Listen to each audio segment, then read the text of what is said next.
কেন্দ্রীয় সরকারের তরফ থেকে ইতিমধ্যে দেশের সবকটি রাজ্যকে চিঠি পাঠিয়ে জানানো হয়েছে মক ড্রিল করতে হবে এবং সে দিনটিও ধার্য করে দেওয়া হয়েছে 7 তারিখ।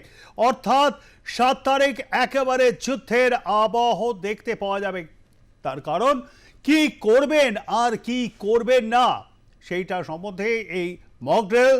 যুদ্ধ হলে কি করবেন, সাধারণ নাগরিকদের সচেতন করতে একাধিক রাজ্যে মহড়ার নির্দেশ কেন্দ্রীয় স্বরাষ্ট্র মন্ত্রকের তরফে।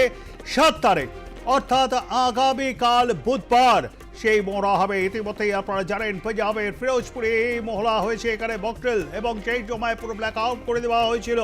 এই রকম আগামীকালও হবে, অর্থাৎ 7 তারিখ বুধবার মহড়া চালাতে বলা হয়েছে। এই রকমে রাজস্থান, গুজরাট, পাঞ্জাব, জম্মু কাশ্মীরের একদম বর্ডার এরিয়াগুলোতে এই রকম মহড়া চালানো হতে পারে। এবং যেমনটা জানা যাচ্ছে হোম ডিপার্টমেন্টের তরফ থেকে যে অর্ডার এসছে সেখানে বলা হচ্ছে মোট 244টি জেলায় চলবে এই মহড়া হবে গ্রামীণ এলাকাতেও। গত সপ্তাহে নৌসেনা বায়ুসেনা প্রধানের সঙ্গে বৈঠক করেছিলেন প্রধানমন্ত্রী নরেন্দ্র মোদী। বিভিন্ন সরকারি সূত্রে যেমনটা যাবে যে জঙ্গি দমনে প্রত্যাঘাতের প্রস্তুতি হিসেবে এটা রাখা হচ্ছে। অর্থাৎ প্রত্যাঘাত শুধুমাত্র সময়ের অপেক্ষা, তা আর বলার অপেক্ষা রাখে না। কারণ রবিবার দিনে কেন্দ্রীয় প্রতিরক্ষা মন্ত্রী রাজনাথ সিং জানিয়েছেন একটু ধৈর্য ধরুন, ঠিক আপনারা যেভাবে চাইছেন সেইভাবেই প্রত্যাঘাত করা হবে পাকিস্তানকে। আপনারা নিশ্চয়ই প্রধানমন্ত্রী নরেন্দ্র মোদীকে চেনেন, তিনি আপনাদের যে ভাষায় চাইছেন প্রত্যাঘাত দিতে আমাদের এই শত্রু রাষ্ট্র পাকিস্তানকে সেই ভাষাটাই দেওয়া হবে। অ্যাকচুয়ালি পাকিস্তান কিন্তু শত্রু নয়, ভারতের লড়াই সন্ত্রাসবাদের বিরুদ্ধে, ভারতের লড়াই জঙ্গিদের বিরুদ্ধে। যে সন্ত্রাসবাদ, যে জঙ্গিদের আশ্রয়স্থল হয়ে উঠেছে পাকিস্তান, এবং অনেকে বিশেষজ্ঞ মহল যারা আন্তর্জাতিক বিশেষজ্ঞ তারা এই পাকিস্তানকে এই মুহূর্তে দাঁড়িয়ে পাকিস্তান না বলে পাপিস্তান বলছেন। সন্ত্রাসবাদীদের মদতদাতা, জঙ্গিদের মদতদাতা এই পাকিস্তান এই মুহূর্তে, সেখানে যেখানে জঙ্গিদের নিরাপত্তা জোরদার করা হয় এবং সেই খবরই প্রকাশ্যে তারা নিয়ে আসে এবং বিষয়টাকে নিয়ে তারা এই মুহূর্তে দাঁড়িয়ে যেহেতু আন্তর্জাতিক মহলে কোণঠাসা হয়ে পড়েছে, তাই তারা এখন বিভিন্ন জায়গায় অভিযোগ তুলছে। কখনো তারা বলছে 22 তারিখে যে সন্ত্রাসবাদী হামলা হয়েছিল জম্মু কাশ্মীরের পেহেলগামের বৈতরণ ভ্যালিতে, তার পেছনে যে পাকিস্তানি রয়েছে তার প্রমাণ কোথায়, তার জন্য আন্তর্জাতিক অর্থাৎ অন্যান্য দেশদের যেন তদন্ত করে।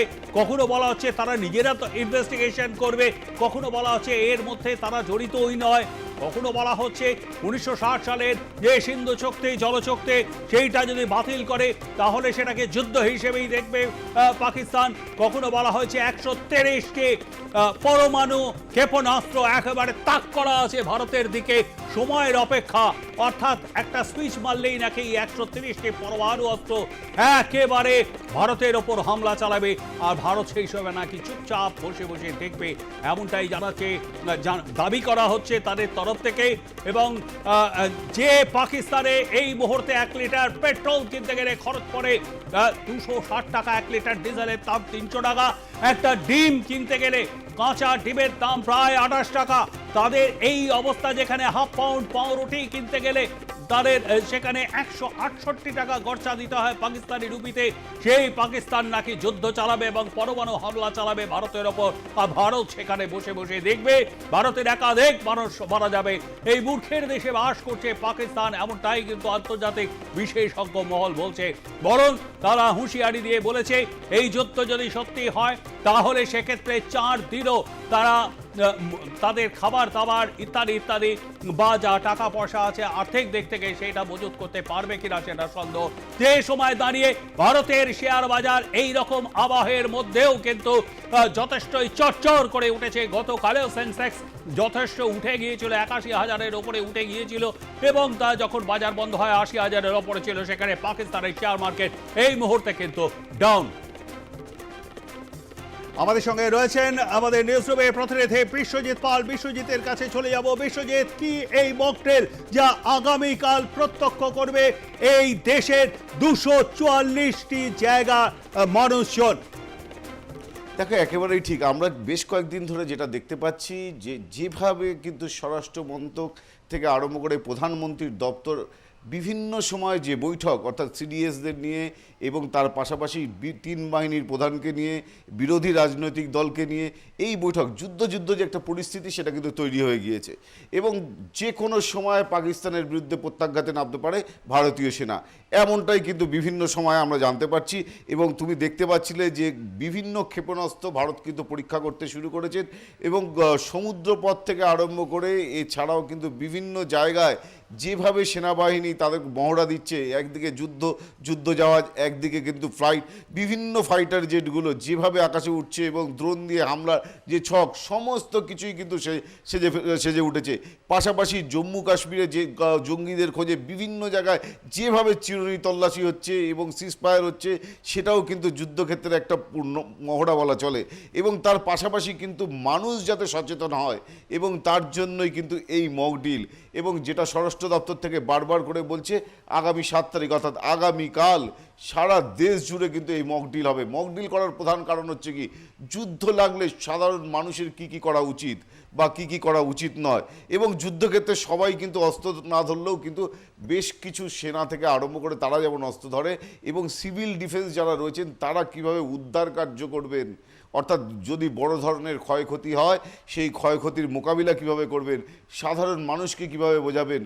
যখনই কোনো যুদ্ধ বিমান ধরুন মাঝ আকাশের উপরে উঠে আসলো এবং সেই সময় কি করণীয়, অর্থাৎ বাড়ির লাইট বন্ধ করে দেওয়া, রাস্তায় গাড়ি বন্ধ করে দেওয়া, যে কিভাবে শুয়েকে নিজেকে বাঁচানো, সমস্ত কিছু নিয়েই কিন্তু এই মক ডিল। অর্থাৎ বিভিন্ন যে সিভিল ডিফেন্স, অর্থাৎ 244টি জেলা এবং সেখানে কিন্তু সিভিল ডিফেন্স কাজ করবে এবং সেই সিভিল ডিফেন্সকে একদম স্বরাষ্ট্র মন্ত্রক থেকে নির্দেশ দেওয়া হয়েছে যে সারা দেশ জুড়ে যে সমস্ত জেলাগুলো রয়েছে সেখানে সিভিল ডিফেন্স কিন্তু তৎপরতা দেখাক। এবং সেই সিভিল ডিফেন্সকে আগামী 7 তারিখ তারা মক ডিল করতে বলেছেন এবং মক ডিল থেকে সাধারণ মানুষকে বোঝাতে হবে, সাধারণ মানুষ যুদ্ধক্ষেত্র যুদ্ধ লাগলে কি করতে হবে, কি করণীয় রয়েছে এবং যুদ্ধের সময় কি পরিস্থিতি তৈরি হতে পারে এবং সমস্ত কিছু বোঝানো এই মক ডিলের মাধ্যমে। সুতরাং এই মক ডিল যথেষ্ট তাৎপর্যপূর্ণ, শুধু সিভিল ডিফেন্সের ক্ষেত্রে নয়, সাধারণ মানুষের ক্ষেত্রে, অর্থাৎ প্রত্যেকটি ভারতবাসীর ক্ষেত্রে। এবং তুমি দেখতেই পাচ্ছ যে যেভাবে ফেসবুক থেকে আরম্ভ করে ইনস্টাগ্রাম, সমস্ত মানুষই চাইছে যে এই মুহূর্তে পাকিস্তানকে সবক শেখানো হোক এবং সেই পাকিস্তানকে সবক শেখাতে কিন্তু মোদী সরকার কিন্তু বারবার করে বলছেন যে উপযুক্ত শাস্তি দেওয়া হবে এবং সেই উপযুক্ত শাস্তির জন্য কিন্তু আজকে সেই সবক শেখানোর পালা। এবং সেই সবক শেখাতে গেলে কি প্রয়োজনীয়তা রয়েছে সেগুলোই সাধারণ মানুষকে বোঝানো। শুধু যুদ্ধ করলে হবে না, যুদ্ধের পরেও বেশ কিছু ক্ষয়ক্ষতির সম্ভাবনা থাকে এবং সে উভয় দেশেরই ক্ষয়ক্ষতি হতে পারে এবং সেটা বৃহৎ আকারে হতে পারে এবং সেই সময় প্রচুর মানুষের মৃত্যু হতে পারে এবং সেই মৃত্যু এড়াতে বা সাধারণ ক্ষয়ক্ষতি এড়াতে বিদ্যুৎ কিভাবে বন্ধ রাখতে হবে। এবং ইতিমধ্যেই বেশ কয়েকটি শহরে কিন্তু এর মহড়া কিন্তু শুরু হয়ে গিয়েছে এবং আগামী 7 তারিখ সারা দেশ জুড়ে সেই মহড়া দেখতে পাবে এবং দেশ জুড়ে মহড়া শুধু দেখা নয় এবং সেই মহড়াতে কি করতে হবে সেটা কিন্তু ইতিমধ্যেই সিভিল ডিফেন্সকে জানিয়ে দেওয়া হয়েছে এবং সিভিল ডিফেন্স কিন্তু সেই মক ডিলের মাধ্যমে সাধারণ মানুষকে জানাবে, অর্থাৎ ভারতবাসীকে জানাবে যে এই যুদ্ধক্ষেত্রে যখন যুদ্ধ চালু হবে তখন কি করা উচিত। এবং তুমি জানো যে এয়ার সাইরেন থেকে আরম্ভ করে সমস্ত কিছু বাজানো হবে, এয়ার সাইরেন বাজলে কি করতে হবে এবং সেই সময় ঘরের ভিতর থাকতে হবে বা ঘরের বাইরে থাকতে হবে, রাস্তায় শুয়ে পড়তে হবে, অর্থাৎ বোমারু বিমান যদি বোম নিক্ষেপ করে সেই ক্ষেত্রে কি করণীয়, সমস্ত কিছু নিয়ে কিন্তু এই মক ডিল হবে, এমনটাও কিন্তু বলা যায়। প্রবীর, একদমই তাই, অসংখ্য ধন্যবাদ। আমাদের সঙ্গে থাকবার জন্য কথা বলছিলাম নিউজ রুমে উপস্থিত আমাদের প্রতিনিধি বিশ্বজিৎ পালের সঙ্গে এবং তার থেকেই আপনারা বিস্তারিত শুনলেন। আপনাদেরকে আরো একবার জানিয়ে রাখি, আগামীকালই সেই মক ড্রিল চূড়ান্ত করে দিয়েছে কেন্দ্রীয় স্বরাষ্ট্র মন্ত্রক। ইতিমধ্যেই সংশ্লিষ্ট রাজ্যগুলির কাছে নোটিশও চলে গিয়েছে। বিমান হামলার সময় সতর্কতামূলক সাইরেন ব্যবস্থা খতিয়ে দেখা, নাগরিক প্রতিরক্ষা প্রোটোকলের প্রশিক্ষণ, নাগরিক এবং পড়ুয়াদের হঠাৎই আলো নিভিয়ে দিয়ে ক্র্যাশ ব্ল্যাকআউটের মহড়া, গুরুত্বপূর্ণ ভবন পরিকাঠামো এগুলি রয়েছে সেগুলো আগে থেকে ঢেকে দেওয়ার একটা প্রস্তুতি, জরুরি অবস্থায় দ্রুত নিরাপদ স্থানে যাওয়ার প্রস্তুতি, পরিকল্পনা এবং তা অভ্যাস করা এবং নিকটবর্তী বায়ুসেনা হাটের সঙ্গে কার্যকরী হটলাইন ও যোগাযোগ ব্যবস্থা, control room, shadow control room তৈরি করা, কতটা তৈরি সেটাও একবার ঝালিয়ে নেওয়া। ইত্যাদি ইত্যাদি পরীক্ষাগুলোই আগামীকাল হবে, এমনটাই জানানো হয়েছে। সংশ্লিষ্ট রাজ্যগুলিকে চিঠি দিয়ে জানানো হয়েছে কেন্দ্রীয় স্বরাষ্ট্র মন্ত্রকের তরফে।